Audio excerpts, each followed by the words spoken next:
Sometimes when you're creating artwork in Illustrator, you're going to want precision that's going to be very difficult to do by a technique known as eyeballing. Eyeballing is when an artist uses his eyes to judge when things are even. So let's say we have these two rectangles. An artist would typically kind of use his eyes and his experience to kind of figure out if these two are exactly even. But although it might look good to you, it might not be precise. And your client might specify specifically, and that was kind of funny to say, that he wants something to be at a certain location on the document itself. So in that case, you're going to need to have rulers and the grid on. So what I'm going to do is show you how you can get to your rulers. And I'm also going to show you how to get to the grid and how to change the way we view those things. So let's go to the rulers first. The shortcut key is Command or Control R, or you can go to the View menu and choose Rulers, Show Rulers. You'll see these rulers right here, and you can see the numbers in here based on the units that I have selected. In this case, I have inches. But if you want points or anything else, simply go to the Preferences, choose the Units category, and then where it says General, change it to whatever you need.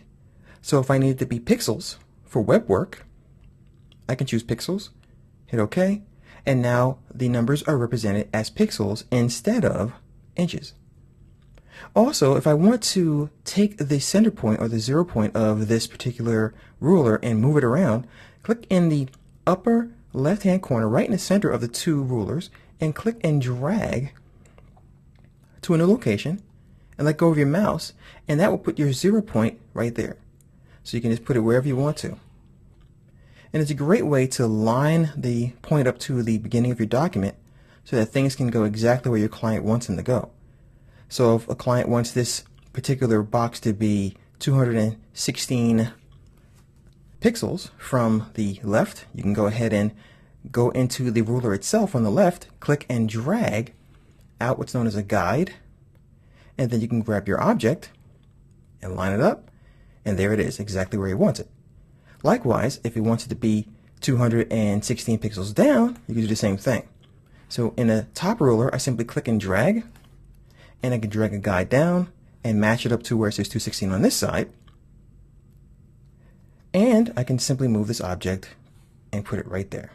So now it's going to be where the client wants it to go. So what if you want to use more precision? Well, you can go to the View menu, and you can go to where it says Guides, and you can hide the guides that we have here. You can also show those guides, and you can even turn on something called a grid. Now we have a grid here that we can use to align things very precisely. So we can just go ahead and put it wherever we want. We can also go back to the View menu, and we can turn something called Snap to Grid on. What Snap to Grid will do is it will have the parts of the grid act like a little bit of a magnet. So as I move my object, it kind of locks on to the nearest intersection of the grid. So it's going to lock on right in that corner there, and I'll keep moving it. And it's going to look at every one of these little intersections as a potential point to snap this object so it aligns perfectly. Likewise, when we were able to change how we looked at our ruler, we can change how we look at the grid. So we can go to Illustrator, Preferences again, and we can go to Guides and Grid. You can change the color of your guides, and in this case mine are this light color blue, by simply going over here, or double-clicking on the swatch here, and you can change it whatever color you want. And I can also change the grid.